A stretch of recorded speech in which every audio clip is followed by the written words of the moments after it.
Jeg bruger mine hunde til jagt, og når ikke der længere der er jagttid, jamen, så bruger vi dem til sport.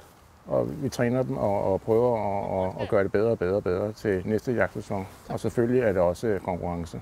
Vi deltager på markprøver med dem, og der er det ikke uvæsentligt for mig, om jeg bare får en tredje præmie, eller jeg vinder. Jeg håber, at jeg kan være en god taber, men jeg vil helst vinde.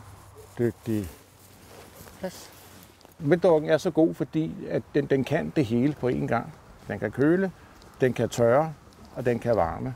Og det er jo det, vi har brug for. Og så sidder den godt på hunden. Vi har været på mange prøver, hvor man har set, så var der et dækken, som næsten lignede et tæppe.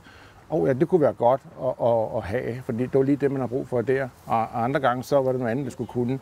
Så jeg har haft 2-3 forskellige slags dækkener. Det behøver man ikke med det her. Det passer til det hele.